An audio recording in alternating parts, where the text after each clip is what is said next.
MSLI T V, رہنمائی بدلتی دنیا کے لیے۔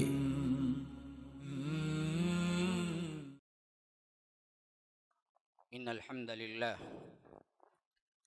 نحمده ونستعينه ونستغفره ونؤمن به ونتوكل عليه ونعوذ بالله من شرور أنفسنا ومن سيئات أعمالنا من يهده الله فلا مضل له ومن يضلل فلا هادي له وأشهد أن لا إله إلا الله وحده لا شريك له وأشهد أن محمدًا عبده ورسوله أما بعد فإن خير الحديث كتاب الله وخير الهدي هدي محمد صلى الله عليه وسلم وشر الأمور محدثاتها وكل محدثة بدعة وكل بدعة ضلالة وفي رواية وكل ضلالة في النار فأعوذ بالله السميع العليم من الشيطان الرجيم من همزه ونفثه ونفخه إن الذين توفاهم الملائكة ظالمي أنفسهم قالوا فيما كنتم قالوا كنا مستضعفين في الأرض قالوا ألم تكن أرض الله واسعة فتهاجروا فيها فأولئك مأواهم جهنم وساءت مصيرا وقال تعالى يا أيها الذين آمنوا ادخلوا في السلم كافة ولا تتبعوا خطوات الشيطان إنه لكم عدو مبين اللهم أرنا الحق حقا وارزقنا اتباعه وأرنا الباطل باطلا وارزقنا اجتنابه اللهم علمنا ما ينفعنا وانفعنا بما علمتنا وارزقنا علما رب اشرح لي صدري ويسر لي أمري واحلل عقدة من لساني يفقه قولي۔ اس اللہ کے نام سے ابتدا جس کے ناموں کی کوئی انتہا ہی نہیں۔ وَلَوْ أَنَّ مَا فِي الْأَرْضِ مِنْ شَجَرَةٍ أَقْلَامٌ وَالْبَحْرُ يَمُدُّهُ مِنْ بَعْدِهِ سَبْعَةُ أَبْحُرٍ مَا نَفِدَتْ كَلِمَاتُ اللَّهِ۔ اس ذات اقدس پر کروڑوں درود و سلام ہو جو تمام جہانوں کے لیے رحمت للعالمین بن کے آئے تھے۔ اللہم صلی علی محمد وعلی آل محمد کما صلیت علی ابراہیم وعلی آل ابراہیم انک حمید مجید وبارک علی محمد وعلی آل محمد کما بارکت علی ابراہیم وعلی آل ابراہیم انک حمید مجید۔ اللہ تبارک و تعالی نے اس اسلام کو سب سے بہترین نعمت قرار دیا اور اعلان کیا کہ الیوم اکملت لکم دینکم واتممت علیکم نعمتی ورضیت لکم الاسلام دینا۔ آخری اعلان حجۃ الوداع کے موقع پر، الیوم اکملت لکم دینکم، آج میں نے تمہارے لیے اس دین کو مکمل کر دیا، واتممت علیکم نعمتی، اور اپنی نعمت تم پر تمام کر دی، ورضیت لکم، اور میں تم سے راضی ہو گیا، الاسلام دینا، اسلام کو قانون کی حیثیت سے، دین کی حیثیت سے اللہ تبارک و تعالی نے اسے قبول کر لیا۔ قیامت تک کے لیے رب راضی ہو گیا، اس کا اعلان صرف اسلام کو ملا ہے، کسی اور مذہب کے لیے نہیں، نہ عیسائیت کے لیے ہے، نہ یہودیت کے لیے ہے، نہ بدھ مت کے لیے ہے، نہ فرقوں کے لیے ہے، نہ الگ الگ ان کے اپنے اپنے جتنے بھی قبائل ہوئے ہیں یا مذاہب ہوئے ہیں یا سیاسی پارٹیاں ہوئے، کسی کے لیے یہ گارنٹی نہیں دی، ایک اسلام کے لیے دی کہ قیامت تک کے لیے رضا اس کے اندر میں نے رکھی ہے، اگر تم کو میری رضا چاہنا ہے، رضا پانا ہے تو اسلام پر قائم رہنا ہے، اسلام ہی کو میں نے قبولیت کا درجہ دیا ہے۔ اب یہ اسلام کہاں ہے؟ یہ اسلام صرف عقائد میں ہے، یہ اسلام صرف اپنے اپنے خیالات میں ہے، یہ اسلام صرف باتوں میں ہے، یہ اسلام صرف اپنی منمانی طور پر چند رسومات پر، چند رواج پر قائم ہے، تو یاد رکھیے یہ بہت بڑی غلط فہمی ہے۔ آج ہم امت مسلمہ کی میں سمجھتا ہوں کہ سب سے بڑی غلط فہمی یہی ہے کہ انہوں نے اسلام کو اس تنگ نظری سے دیکھا جس سے اسلام کو اس سے کوئی واسطہ نہیں ہے۔ ہاں، اسلام تیرا دیس ہے، تو مصطفی ہے، بازو تیرا توحید کی قوت سے قوی ہے، ان تازہ خداؤں میں بڑا سب سے وطن ہے، اے مصطفی خاک میں اس بت کو ملا دے۔ ہاں، اسلام تیرا دیس ہے، اسلام انٹرنیشنل ہے، اس کے اندر نیشنلٹی نہیں ہے، محدودیت نہیں ہے، اس کے اندر معاملہ یہ نہیں ہے کہ آپ اپنے آپ کو محدود کر لیں۔ یہ اور بات ہے کہ وطن کی محبت کو بعضوں نے ایک طبعی طور پر جائز قرار دیا علماء نے، یہ اور بات ہے، لیکن اسلام کسی وطن کے اندر محدود نہیں ہے، کسی جنس کے اندر محدود نہیں ہے، کسی قبیلے کے اندر محدود نہیں ہے، کسی انسانیت کے خاص طبقے کے اندر محدود نہیں ہے، یہ عالمی طور پر پورے انسانوں کے لیے آیا ہے کہ وَمَا أَرْسَلْنَاكَ إِلَّا كَافَّةً لِلنَّاسِ بَشِيرًا وَنَذِيرًا، کہ تمام نوع انسانیت کے لیے یہ ہدایت اور یہ رحمت بن کے آیا قیامت تک کے لوگوں میں۔ جیسے یہ اپنے آنے میں عالمگیر ہے، انٹرنیشنل طور پر سب پر چھایا ہوا ہے، ویسے ہی اس پر عمل کرنے میں بھی یہ انٹرنیشنل ہے۔ تمہارے کسی مسئلے میں ایسا نہیں ہے کہ اسلام نے تمہیں اس کی ہدایت نہ دی ہو، اس کی راہ نہ بتلائی ہو۔ پیدا ہوتے ہی خطرہ کر لینا، نام مسلمانوں کا رکھ لینا، پھر جنازہ تدفین کے موقع پر قبر میں دفنانا، جلانا نہیں، شادی بیاہ کے موقع پر خطبے کے ساتھ کیا ہے ایجاب و قبول کر لینا، صرف ان باتوں کا نام اسلام نہیں ہے، ان رسومات کا نام اسلام نہیں ہے۔ اسلام مکمل ایک نظام حیات ہے جس میں آپ کو ماں کے پیٹ کے جنین کے اندر رہنے والے بچے سے لے کر ماں کے رحم میں ابھی وہ موجود نہیں ہوا، 4 مہینے ہوتے ہیں نا جی، 4 مہینے میں اس کا وجود مکمل ہوتا ہے، تب کہیں جا کے فرشتہ روح پھونکتا ہے نا۔ اس سے پہلے ایسا ہوتا ہے جس کے اندر روح بھی نہیں ہوتی، لیکن اس کو بھی ایک نام ہے، اس کو بھی ایک حیثیت ہے۔ ثم خلقنا النطفة علقة فخلقنا العلقة مضغة فخلقنا المضغة عظاما فكسونا العظام لحما ثم انشأناه خلقا آخر۔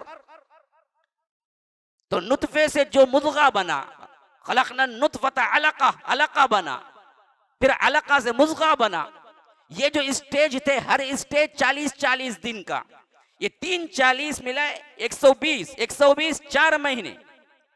اسی لیے اللہ کے رسول صلی اللہ علیہ وسلم نے فرمایا کہ 4 مہینے بعد ہی دراصل کیا ہے، فرشتہ آ کے روح پھونکتا ہے، فَيَنْفُخُ فِيهِ الروح، وہ روح جو عالم ارواح میں تمہاری مقرر تھی صدیوں پہلے حضرت آدم علیہ السلام کے پشت سے اللہ تبارک و تعالی نے نکال لیا تھا۔ وَإِذْ أَخَذَ رَبُّكَ مِن بَنِي آدَمَ مِن ظُهُورِهِمْ ذُرِّيَّتَهُمْ وَأَشْهَدَهُمْ عَلَىٰ أَنفُسِهِمْ أَلَسْتُ بِرَبِّكُمْ قَالُوا بَلَىٰ شَهِدْنَا أَن تَقُولُوا يَوْمَ الْقِيَامَةِ إِنَّا كُنَّا عَنْ هَٰذَا غَافِلِينَ۔ یاد کرو وہ موقع جب تمہارے رب نے آدم کے پشت سے ان کی ذریت کو نکالا اور پوچھا کہ کیا میں تمہارا رب نہیں ہوں؟ أَلَسْتُ بِرَبِّكُمْ، سب نے جواب دیا، ملحد، مشرک، کافر، ہر کوئی، قالوا بلا، بے شک آپ ہی رب ہیں، شہدنا ان تقولوا یوم القیامہ، یہ گواہی ہم نے اس واسطے لی کہ قیامت کے دن یہ نہ کہنے لگو انا کننا عن ھذا غافلین، تو ہم تو غافل تھے اللہ، ہم کو معلوم نہیں تھا تو رب ہونا۔ تو یہ جب ہوا عہد الستو کا، یہ کب ہوا؟ یہ آدم علیہ السلام کی پیدائش کے بعد ہوا، جہاں سے لے کر انسان ماں کے پیٹ میں روح پھونکنے تک ایک عالم میں رہا ہے۔ وہ عالم کوئی نہیں جانتا کیا عالم، لیکن تھا، وہ اپنی حیثیت سے تھا، زندہ تھا، روح کی شکل میں تھا، ہاں عالم ارواح میں تھا۔ اس روح کو 4 مہینے ہو گئے تو اسی روح کو اس مادے کی شکل کا جو نطفہ رہا، جو مضغہ بنا، جو علقہ بنا، وہاں پر پھونکا گیا۔ تو یاد رکھو یہاں مضغہ اور جو علقہ بنا وہاں سے بھی ہدایات ہیں کہ ان کو کیا کرنا ہے کیا نہیں کرنا ہے۔ اسلام کے اندر ماں کے پیٹ کے اندر رہنے والا یا بننے والا جنین سے لے کر قبر کی گود میں گور میں دفنانے کے بعد بھی اس پر کیا احکامات مرتب ہوتے ہیں، ان سب کا حل اسلام نے دیا ہے۔ تو میرے بھائیوں، یہ 2 باتیں میں نے جو آپ کے سامنے رکھی، اس بات کی وضاحت کے لیے رکھی کہ اسلام ایک پریکٹیکل دین ہے، خالی خولی باتوں اور رسموں کا دین نہیں ہے، ایک پریکٹیکل دین ہے۔ اس کا صحیح فائدہ دنیا میں بھی آخرت میں بھی وہی شخص اٹھا سکتا ہے جو پریکٹیکل لائف میں اسلام لائے، چند رسومات کو پکڑ کے نہ بیٹھ جائے۔ آج ہر گروہ کا معاملہ، خواہ وہ دینی ہو، خواہ وہ ایک عامی ہو، یا خواص ہو یا عوام ہو، یہ سمجھے بیٹھے ہوئے ہیں کہ چند رسومات کا مجموعہ ہے، ضروریات کے وقت ایسا ہی ایسا کرنا یہ اسلام ہے، بس اس کے علاوہ اس سے کوئی لینا دینا نہیں ہے۔ نہ سیکھنے کا معاملہ، نہ عمل کرنے کا معاملہ۔ دعووں کا معاملہ بہت اہم ہے، بڑے بڑے دعوے ہیں مسلمانیت کے، بڑے بڑے دعوے ہیں ہمارے اندر کیا ہے اسلام کے، لیکن پریکٹیکل اسلام ہمارے پاس کہاں ہے؟ اس پریکٹیکل اسلام پہ اگر آپ جمع ہو جائیں گے نا جی، یاد رکھو 100 افراد بھی اگر متفق ہو گئے تو دنیا کی کایا پلٹ سکتی ہے اور انقلابات آ سکتے ہیں۔ ریولیوشن اسی طرح آیا کرتے ہیں، اسی طرح آئے ہیں۔ چند پریکٹیکل مسلمان، ہاں چند پریکٹیکل مسلمان، غزوہ بدر 313 جی، 313 صرف، لیکن تھے پریکٹیکل مسلمان تھے۔ انہوں نے اس کو تھیوری نہیں سمجھا، انہوں نے اس کو یہ نہیں سمجھا کہ چند رسومات کا مجموعہ ہے، زندگی پر عمل پیرا ہونا سمجھا اور اس پر عمل پیرا ہوئے اور اس کے ایک ایک حرکت کو لازمی جز سمجھ کر اسلام کو قبول کیا تو 313 پوری دنیا سے لڑ گئے، لیکن اللہ نے فتح دے دی۔ معرکۃ الکبریٰ البدر، وَلَقَدْ نَصَرَكُمُ اللَّهُ بِبَدْرٍ وَأَنْتُمْ أَذِلَّةٌ۔ خود رب کہتا ہے کہ بدر کو یاد کرو، اس وقت تم کیا تھے؟ اذلہ۔ اذلہ کا ایک مطلب تو اردو میں ہمارے کیا ذلت ہے، حالانکہ یہاں پر ذلت نہیں ہے، عربی میں اذلہ کہتے ہیں کمزور کو۔ کمزور تھے، نہتے تھے، 313 تھے، تمہارا کوئی مقابلہ نہیں تھا قریش کے 1000 لوگوں کے مقابلے میں۔ خالی قریش نہیں، پوری دنیا لڑنے کے لیے آئی ہوئی تھی، لیکن اللہ تبارک و تعالی نے ان پریکٹیکل مسلمانوں کو فتح دی نہیں دی۔ آگے چل کے دیکھیے یہی حال حجۃ الوداع کے موقع پر بھی دیکھ لیجئے کہ اللہ کے رسول تکمیل دین کا اعلان کیا، اس وقت بھی آپ دیکھ لو اس دنیا کے مقابلے میں جو کروڑ انسان بستے تھے، یہاں رہنے والے کتنے تھے؟ 1,24,000۔ بہت تعداد میں اضافے والی روایت لے لو تو 1,24,000، لیکن تھے پریکٹیکل۔ وہ 1,00,000 صرف 30 سال کے خلفائے راشدین کا عرصہ خلفاء میں نہیں گزرا، جس کی تعداد جو ملٹیپلیکیشن میں آئی نہیں سکتی، اللہ تبارک و تعالی نے اس طرح پوری دنیا پہ نشاور کر دیا۔ تھے پریکٹیکل مسلمان۔ اسلام تھیوری نہیں ہے میرے بھائیوں، خالی پڑھنے کی چیز نہیں ہے، خالی سننے کی چیز نہیں ہے، عمل کرنے کی چیز ہے۔ عمل سے زندگی بنتی ہے، جنت بھی جہنم بھی۔ یہ خاکی اپنی فطرت میں نہ نوری ہے نہ ناری ہے۔ انسان نہ نور سے بنایا گیا ہے نہ نار سے بنایا گیا ہے، اس کی خلقت ہی الگ ہے۔ نہ یہ فرشتوں سے ملتا ہے ڈائریکٹ پورا کا پورا، نہ یہ شیطان و جنات سے ملتا ہے پورا کا پورا، لیکن یہ دونوں حصے اس کے اندر رکھی گئی ہیں کہ فَأَلْهَمَهَا فُجُورَهَا وَتَقْوَاهَا، کہ اللہ تبارک و تعالی نے اس کے اندر بدی کا مادہ بھی رکھا، تقوی نیکی کا مادہ بھی رکھا، یہ دیکھنے کے لیے کہ اگر وہ اپنے بدی کو دباتا ہے اور وہ نکلتا ہے تو فرشتوں سے بھی آگے نکل جاتا ہے، اگر اس بدی کو وہ اپنے اندر کیا ہے سرنڈر کر لیتا ہے اور بدی کے اب آگے مغلوب ہو جاتا ہے تو یاد رکھو وہ شیطانوں سے بھی آگے نکل جاتا ہے۔ یہ دونوں مادے رکھے۔ اب لڑنا اسی سے ہے کہ ان دو مادوں کو اندر بدی بھی ہے نیکی بھی ہے، فرشتہ خالص نیکی، شیطان خالص برائی، لیکن انسان بدی کا بھی مجموعہ ہے، ایک طرف اچھائی کا بھی مجموعہ ہے۔ آزمائش کس پہ ہو رہی ہے؟ اسی پہ ہو رہی ہے کہ تم کس کو لے رہو، کس کو لے کر کس طرح بنتے ہو، جہنمی بنتے ہو یا جنتی بنتے ہو۔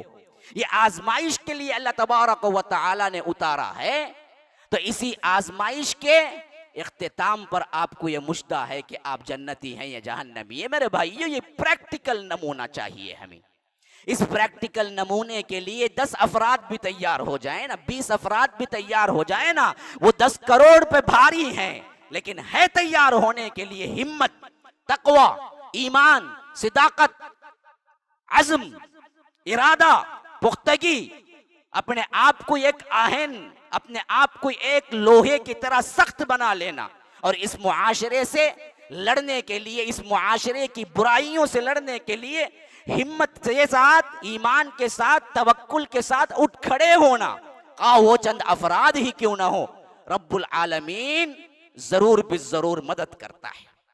یاد رکھیے، اسی پریکٹیکل نمونے کو ہم دیکھتے ہیں کہ اللہ کے رسول صلی اللہ علیہ وسلم نے مکہ جیسی سب سے بہترین اور مقدس سرزمین چھوڑے۔ کائنات میں اس سے زیادہ مقدس کوئی زمین ہے؟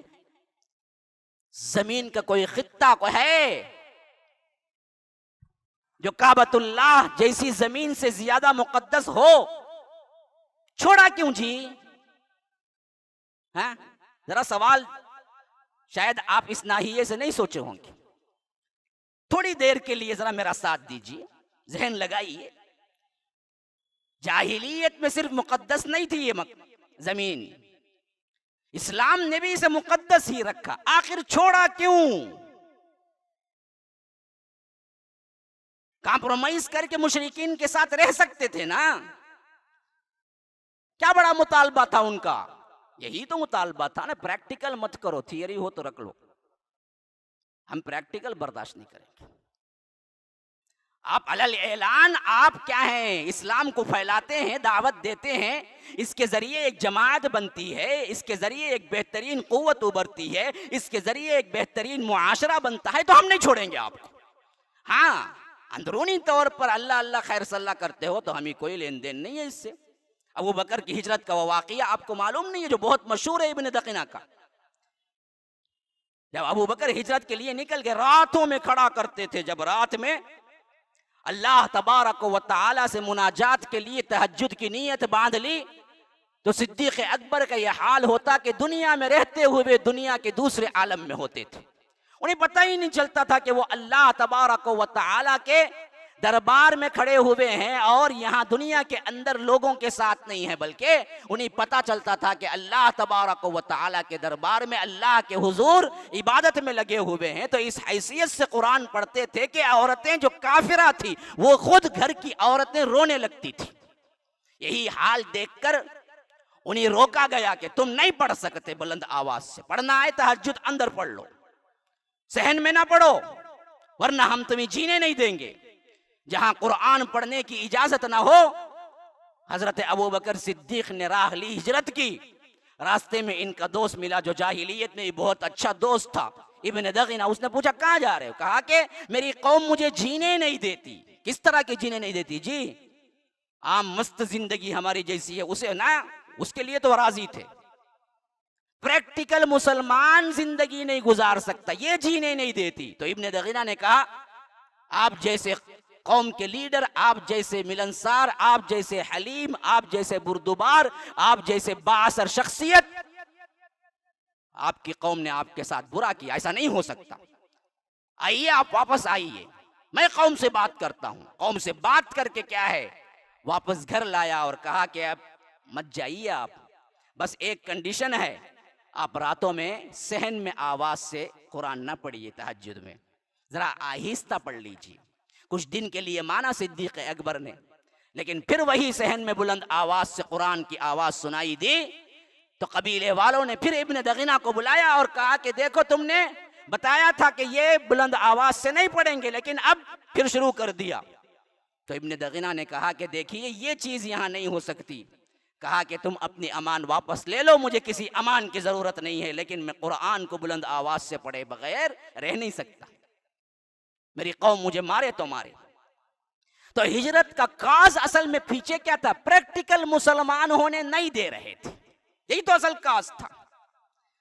اپنی اپنی منمانی زندگی 24 آورس کی جس طرح گزرتی ہے، اللہ اللہ خیر صلی اللہ، انفرادی عبادتیں کرتے ہوئے ان کو کوئی تکلیف نہیں تھی، کوئی تکلیف نہیں تھی۔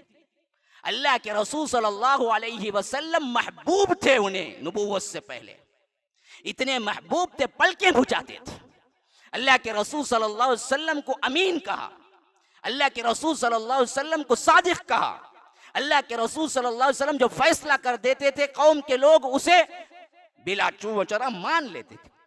یہ عزت 40 سال نبوت ملنے سے پہلے تک۔ بعد میں یہی شخصیت کو مجنون کہا، یہی شخصیت کو ساحر کہا۔ وقالوا یا ایھا الذی نزل علیہ الذکر انک لمجنون، یہ تو مجنون ہے، دیوانہ ہے۔ لا حول ولا قوة الا باللہ۔ نون والقلم وما یسطرون ما انت بنعمت ربک بمجنون۔ اللہ انکار کر رہا ہے کہ ہرگز بھی تمہارے صاحب کیا دیوانے نہیں ہیں۔ والنجم اذا ہوا ما ضل صاحبکم وما غوا وما ينطق عن الهوى ان هو الا وحی یوحی۔ اللہ نے انکار کیا، دیوانے نہیں ہیں، مجنون نہیں ہیں، لیکن جو نبوت سے پہلے اتنے محبوب تھے نبوت کے بعد کیوں مجنون کہا، کیوں ساحر کہا؟ یاد رکھو اس وقت عبادت کے اعتبار سے اللہ کے رسول غار حرا میں بیٹھ کے عبادت کرتے تھے، تبھی بھی کوئی نہیں روکا۔ مسئلہ یہ نہیں تھا، مسئلہ تھا کام سے، پریکٹیکل مسلمان سے۔ جب نبوت ملی، احکامات ملے، اللہ کے رسول نے تبلیغ شروع کی، پریکٹیکل نمونہ بتایا، وہاں سے انہوں نے کیا ہے اللہ کے رسول صلی اللہ علیہ وسلم سے دشمنی کی، اس حد تک تنگ کر دیا کہ مکہ جیسی مقدس زمین چھوڑ کے جانا پڑا۔ اور یہ پوری امت کو مژدہ سنا دیا گیا کہ تمہاری راہ میں بھی انقلاب اگر آئے گا تو ایک طرح تمہیں ہجرت کرنی پڑے گی، خواہ وہ اپنے گناہوں سے ہو، اپنے معاصی سے ہو، اپنے خیالات سے ہو، اپنے خواہشات سے ہو، اپنی جگہ سے ہو، لیکن ہوگا ایک مرحلہ ایسا جس میں ٹرننگ پوائنٹ آئے گا، اس کے بعد ہی اصل میں تمہیں کیا ہے، پریکٹیکل مسلمان بننا ہے۔ اسی واسطے ہم دیکھتے ہیں کہ مدینہ پہنچنے کے پہلے دن سے وہ پریکٹیکل بنیاد رکھی گئی اسلام کی، جو مکے میں 13 سال نہیں ہو سکا۔ پھر ہم دیکھتے ہیں کہ اللہ کے رسول صلی اللہ علیہ وسلم نے قوانین کے ذریعے، احکامات کے ذریعے ایک ایسا بلند معاشرہ بنایا جس کے اندر بدی کیا ہے نہیں جانتے تھے۔ اس جاہلیت کے اندر جہاں صرف بدی تھی، جہاں صرف ظلم تھا، جہاں صرف اور صرف برائی تھی، شراب پانی کی طرح پی جاتی تھی، جہاں لڑکیوں کو زندہ دفنا دیا جاتا تھا، جہاں پر معاملہ ہر ایک کا جس کی لاٹھی اس کے بھینس کا معاملہ تھا، ظلم و جور بالکل عیاں تھا، اور بے حیائی کا یہ عالم تھا کہ کعبۃ اللہ کے قریب ننگا طواف کرتی تھی عورتیں خود، کوئی روکنے ٹوکنے والا نہیں تھا۔ ایسی بالکل بدکار قوم، ایسی پاک باز ترین قوم بنی کہ حیاداری کا یہ عالم تھا کہ اللہ کے رسول نے فرمایا یہ میرا عثمان ہے، یہ میرا عثمان ہے، یہ عثمان وہ ہے جب یہ چلتا پھرتا ہے تو اس کی حیا سے فرشتے حیا کرتے ہیں۔ یہ ایسا حیادار ہے، انسان تو کیا انسان، فرشتے بھی اس سے شرماتے ہیں، فرشتے بھی اس سے حیا کرتے ہیں۔ ہاں، اب قتل کے لیے بدبختوں نے حضرت عثمان کے گھر کو محاصرہ کر لیا اور تل گئے بلوائیوں نے۔ اس وقت حضرت عثمان چبوترے پہ آئے اپنے گھر کے، کہا کہ مسلمانوں یاد رکھو کس کو تم قتل کرنا چاہتے ہو، وہ جس کی حیا کی پاسداری اللہ کے رسول صلی اللہ علیہ وسلم دیا کرتے تھے۔ اللہ کی قسم میں نے اسلام لانے کے بعد نہیں بلکہ اپنی پوری زندگی میں سیدھے ہاتھ سے شرمگاہ کو نہیں چھوا۔ یا رب، پاکی کا کیا عالم ہے دیکھو، حیا کا کیا عالم ہے دیکھو، کیسے یہ لوگ بنے، اتنے معزز ترین حیا کا یہ عالم تھا۔ بدی کیا چیز تھی نہیں معلوم، اچھائی کا ایسا نمونہ بن گئے تھے کہ کائنات میں انبیاء کے بعد اس سے بہتر کوئی اور قوم ہے ہی نہیں، ہر لحاظ سے۔ اس قوم کا ادنا ترین فرد بھی تقوی کا یہ عالم تھا کہ اگر ان کے ہاتھ سے زنا سرزد ہو گیا، ماعز اسلمی کا واقعہ بخاری کے اندر موجود ہے کہ خود آ کے اللہ کے رسول سے کہا کہ اللہ کے رسول مجھے پاک کر دیجیے۔ کوئی دیکھا نہیں، کوئی قانون لاگو نہیں ہوا، کوئی پولیس پکڑی نہیں، کوئی جیل میں نہیں ڈالا، کسی نے کیا ہے ان پر احکامات عائد نہیں کی، چھپ کر ہوا، خاموش بیٹھ جاتے اور توبہ کر لیتے، اللہ معاف بھی کر دیتا، لیکن اندر کے تقوی کا یہ عالم تھا کہ وہ لمحوں کی لغزش انہیں کاٹ کھائے دے رہی تھی۔ اسی واسطے اللہ کے رسول کے پاس آئے، کہا کہ اللہ کے رسول زنا سرزد ہو گیا ہے، مجھ پر حد جاری کیجئے۔ ایک مرد کا نہیں، حتیٰ کہ ایک عورت کا بھی یہی معاملہ تھا کہ آ کے کہا کہ مجھ پر حد جاری کیجئے، یہاں تک کہ اللہ کے رسول نے ٹالنا چاہا، ابھی کا جنون، کہا کہ تمہیں دیوانگی لاحق ہو گئی ہے، کہیں تم دیوانے تو نہیں ہو کہ خود اپنے آپ پر حد قائم کرنے کے لیے آ گئے ہو؟ صحابہ سے کہا کہ ذرا دیکھو اس کی احوال کو دیکھو، کیا یہ دیوانہ تو نہیں ہے، یہ پاگل تو نہیں ہے؟ چار مرتبہ اللہ کے رسول نے ٹالنے کی کوشش کی، ادھر سے آئے تو کہا کہ دیوانگی تو نہیں ہے تمہیں، ادھر سے آئے تو کہا کہ نہیں زنا تو نہیں کیا ہوگا، ادھر سے آئے تو پھر کہا کہ نہیں اللہ کے رسول مجھے پاک کر دیجیے، یہاں تک کہ اللہ کے رسول نے ان پہ حد جاری کی۔ ہاں، یہ ادنا ترین فرد کا معاملہ اتنا اعلیٰ تھا تو اعلیٰ ترین صدیق اکبر تھا اس معاشرے کا۔ یہ کیسے بنا جی؟ بیٹھ کے کتابیں پڑھ لینے سے ایک جگہ، بڑے بڑے بیانات سن لینے سے ایک جگہ، بڑے اسلام کی عظمتوں پر کیا ہے آپ قائل ہو جانے سے ہو جائے گا؟ پریکٹیکل نمونہ چاہیے مسلمانوں، پریکٹیکل نمونہ چاہیے۔ بدلو جمو قوت یا طاقت یا اس کے ساتھ ساتھ حلم و بردباری کا ایک مجموعہ، ایک جماعت اکٹھی ہونی چاہیے جو اسلام کو مکمل اپنا کر بتائے۔ جب مکمل اپنانے کی نیت سے حرکت ہوگی نا، اس وقت رب کی عنایات شروع ہو جاتی ہیں۔ کیونکہ کیا ہے، یہ عام خطبہ نہیں ہے، اس واسطے زیادہ وقت نہیں لے سکتا۔ میں ایک بات کہہ کے ختم کرتا ہوں، اپنے آپ کو پریکٹیکلی تبدیل کرو۔ اگر پریکٹیکل کی نیت سے آپ دراصل بدلتے ہیں نا، رب کی رحمتیں اور رب کی طرف سے جو کچھ بھی انعامات ہیں اس کا اندازہ نہیں کر سکتے۔ ابو سعید خدری کی روایت ہے، صحیح مسلم کی روایت ہے، کہتے ہیں کہ پچھلے زمانے میں ایک آدمی تھا، آدمی کون تھا جی؟ پورے گناہوں کا مجموعہ سمجھ لیجئے، ایسا آدمی جس کے اندر گناہ ہی گناہ، فساد، ظلم صرف یہی تھا، اور اس فساد اور ظلم میں اس نے صرف اپنے تک محدود نہیں رکھا تھا، بلکہ معاشرے کے لیے سب سے بڑا خبیث بن چکا تھا۔ ایک نہیں، دو نہیں، تین نہیں، چار نہیں، پانچ نہیں، 6 نہیں، پورے 90 قتل کر دیے انسانوں کا قتل، جو کہ اللہ تبارک و تعالی ایک نفس واحد کو قتل کرنے پہ کہتا ہے کہ تو نے تمام انسانیت کو قتل کر دیا۔ ہاں، من قتل نفسا بغیر نفس او فساد فی الارض فکأنما قتل الناس جميعا ومن احیاها فکأنما احیا الناس جميعا۔ اگر کسی نے بغیر کسی سبب کے قتل کیا، ایک انسان کو بھی قتل کیا، اس نے گویا کہ پوری انسانیت کو قتل کر دیا، اور کسی ایک انسان کو بچا لیا، حفاظت کی، گویا کہ اس نے پوری انسانیت کو بچا لیا، زندہ کر لیا۔ لیکن اس بندے کا جو معاملہ پہنچا ہوا تھا وہ کیا تھا جی؟ ایک نہیں، دو نہیں، تین نہیں، 90 قتل۔ قتل کے بعد توبے کی نیت سے پوچھا کہ کون ہے؟ حدیث میں آتا ہے کہ ایک راہب، یعنی راہب کا مطلب اس زمانے کا عابد کہہ لیجئے، جو بہت بڑا عبادت گزار تھا، اس کے پاس پہنچا اور پوچھا، میں نے 99 قتل کیے ہیں، میرے لیے توبہ ہے؟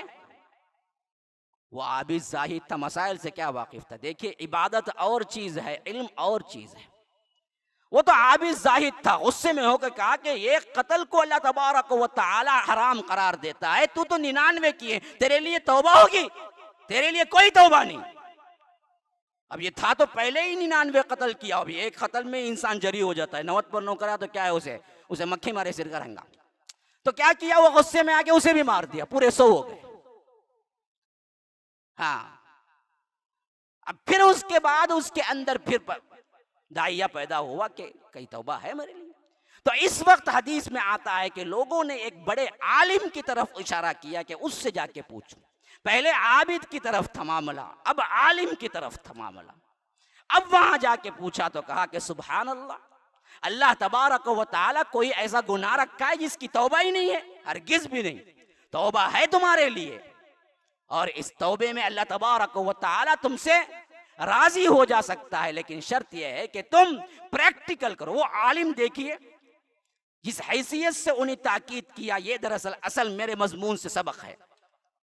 کیا ہے کہ اس نے کہا کہ توبہ خالی توبہ نہیں، جس زمانے میں، جس زندگی میں، جس علاقے میں، جس بستی میں تم نے 99 قتل کیے، اب اس کو چھوڑو اور اچھے لوگ جہاں بستے ہیں اس بستی کی طرف نکل جاؤ، شاید کہ اللہ تمہاری توبہ قبول کر لے. توبہ خالی خولی توبہ توبہ نہیں. ہمیں کیا کرتے؟ خالی توبہ توبہ توبہ کرتے، ہندوؤں کی توبہ. حالانکہ یہ کوئی طریقہ نہیں ہے. کلے پہ مار لینا توبہ ہے. اور بعض لوگ بولتے توبہ تلی کرتا، توبہ تلا کرتا. پتہ نہیں، توبہ تو معلوم ہے، تلا کیا ہے یا تلی کیا ہے ہم کو تو نہیں معلوم ہے. توبہ تو وہ ہے نا جی جو شرمندگی، ندامت اور اگلا قدم اٹھا لو. اٹھا دیا بندہ، پریکٹیکل نمونہ اختیار کر لیا، اب چلا. راستے میں موت آ گئی. اللہ کے رسول صلی اللہ علیہ وسلم بالکل صحیح حدیث کہتے ہیں کہ وہ جب موت آ گئی تو ادھر طرف روح کو لینے والے وہ فرشتے جو جہنمیوں کے لیتے ہیں وہ بھی پہنچ گئے، وہ بھی آ گئے جو جنتیوں کے لیتے ہیں. دونوں میں جھگڑا ہو گیا. ہر کوئی فریق کہتا تھا کہ یہ میں لے جاؤں گا کیونکہ اس نے پوری زندگی صرف گناہ میں گزاری، یہ جہنمی ہے. جنتی کہتے تھے کہ نہیں، یہ دراصل توبہ کر لیا اور نکل چکا ہے، نکل چکا ہے. پریکٹیکل نمونہ، ہم اس کو جنت لے جائیں گے. یہاں تک کہ تیسرے فرشتے کو اللہ تبارک و تعالی حکم بنا کے بھیجا. وہ آیا، پوچھا کہ بھائی جھگڑا کیا ہے؟ پوچھا کہ جھگڑا یہ ہے جی کہ یہ پوری زندگی گناہ کرتا رہا تو ہم اسے جہنم لے جائیں گے. جنتیوں کے جو فرشتے تھے انہوں نے کہا کہ نہیں، اس نے توبہ کر لی اور نکل گیا. اب حکم بننے والا جو فرشتہ تھا یہ پورا اللہ کی طرف سے ہو رہا تھا، ورنہ تو کسی بھی روح کو نکالتے وقت الگ سے کیا نہیں ہوتے، دو فرشتے دو ٹائپ کے نہیں آتے، سب مقدر میں پہلے ہی لکھا جا چکا. یہ بتانا تھا اصل میں قیامت تک کے لوگوں کو سبق دینا مقصود تھا. اس واسطے اس شخص کے ساتھ یہ معاملہ ہوا کہ دیکھو اگر کوئی بندہ توبہ کرتا ہے اور پریکٹیکل نمونے کے ساتھ وہ آگے بڑھ بھی جاتا ہے تو پھر اللہ تبارک و تعالیٰ اس بندے کی کیسی مدد کرتے ہیں. یہ قیامت تک پیغام جانا تھا. اس واسطے فرشتے کے ذریعے ہی کیا ہے معاملہ سلجھایا گیا اور وہ آیا اور وہ حکم فرشتہ جو فیصلہ کرنے کے لیے ان دونوں فرشتوں کے درمیان آیا تھا، اس نے کیا کہا پتا ہے؟ اس نے کہا کہ دیکھو جس بستی سے نکلا تھا اور جس بستی کو جا رہا تھا، نیک لوگوں کی بستی کو برے لوگوں کی بستی سے نکلا تھا، ان دونوں کا فاصلہ ناپو، ان دونوں کا درمیانی فاصلہ راستہ ناپو، اور جو فاصلے میں آگے آ جائے گا یا تو وہ جہنمیوں کے برائی کی بستی کی طرف فاصلہ زیادہ ہوگا تو وہ جہنمی ہوگا، اچھائی کی بستی کی طرف جہاں جا رہا تھا وہ فاصلہ زیادہ ہوگا تو وہ جنتی ہوگا. ابھی اس میں بھی سب سے بڑا ایک پیغام یہ ہے کہ جب فرشتوں نے ناپا تو دونوں فاصلے بالکل ٹھیک ہیں. ادھر کی بستی اور ادھر کی بستی دونوں کا فاصلہ بالکل درمیانی. تو حدیث کے الفاظ ہیں کہ اللہ نے فرشتوں کے ذریعے اس کو ایک گز آگے کر دیا اس میت کو، یا بعض احادیث کے الفاظ یہ ہیں کہ مرتے وقت ہی اس کو اللہ نے یہ توفیق دی کہ وہ اپنے جسم کو گھسیٹ کے رگڑ کے زمین سے کچھ آگے کر لیا، یہاں تک کہ ایک بالش سے کم فاصلہ تھا لیکن وہ نیک بستی کی طرف آگے تھا تو اللہ نے حکم دیا اسے جنتیوں میں شامل کر لو. کیا معلوم ہوا؟ معلوم وہ ہوا کہ اصل میں پریکٹیکل نمونہ ہے، خالی دعوے داری نہیں. نکلو، جمو، اپنے حالات کو تبدیل کرو، اپنے آپ کو کیا ہے مکمل طور پر پریکٹیکل مسلمان بنانے کی کوشش کرتے رہو. ایسے میں موت آ گئی تو تمہارے پاس ایکسکیوز ہے، اے اللہ ہم کوششیں تو کرتے رہے. اللہ تعالیٰ کہے کہ ہاں میرا بندہ میں جانتا ہوں تو میری کوششوں کو، میں جانتا ہوں تمہارے جو کچھ بھی کام ہے، چلو آج جنت چلے جاؤ، یاد رکھو کچھ بھی نہیں ہے، اپنے آپ میں مست زندگی گزار رہے تھے، موت آ گئی تو اللہ پوچھے کہ ظلم و جور سے بھری ہوئی اس دنیا میں تیرے پاس اسلام تھا، قرآن تھا، حدیث تھی، تو نے کیا کام کیا؟ اور تم کہو کہ مجھے کچھ نہیں کیا، میں نے جیسا تھا ویسے رہا، تو اللہ کہتا ہے ظالمی انفسہم قالوا فیما کنتم قالوا کننا مستضعفین فی الارض، کہ جن لوگوں کے جانوں پر ظلم کیا، جب فرشتے ان کے روح قبض کرنے کے لیے آتے ہیں تو پوچھتے ہیں کہ کہاں تھے تم زمین میں، کیوں نہیں نکلے، کیوں نہیں کیا ہے اچھے لوگوں کے ساتھ رہے، کیوں نہیں ایک اچھی طریقے سے کیا ہے زندگی پریکٹیکل نمونہ نہیں بھائی، کیوں نہیں ہجرت کی، فیما کنتم؟ تو جو لوگ کچھ نہیں کرتے وہ جواب دیتے ہیں کہ اننا مستضعفین فی الارض، ہم کیا کریں جی، ہم پہلے ہی کمزور تھے، کرونا کا الگ اٹیک تھا، پھر پیسہ بھی نہیں تھا ہمارے پاس، ہم نہ سوچنے کھانے پینے روٹی کی فرصت نہیں تھی، ہمیں کیا دین کا سوچیں گے؟ تو اللہ تبارک و تعالیٰ کہتا ہے کہ پھر اس کے بعد اللہ تبارک و تعالیٰ ایسوں کو کرے گا کیا؟ الم تکن ارض اللہ واسعۃ فتہاجروا فیہا، کہ اللہ کی زمین وسیع نہیں تھی کہ تم وہاں ہجرت کر جاتے، جہاں پریکٹیکل تم اسلام کو نافذ کر سکتے تھے، وہاں کیوں نہیں گئے؟ فاولئک مأواہم جہنم، ایسے لوگوں کے لیے ٹھکانہ جہنم ہے، وساءت مصیرا، کیا ہی برا ٹھکانہ ہے۔ ھذا وباللہ التوفیق، صلی اللہ وسلم علی نبینا محمد۔ اسأل اللہ لی ولکم ولسائر المسلمین من کل ذنب فاستغفروہ انہ هو الغفور الرحیم۔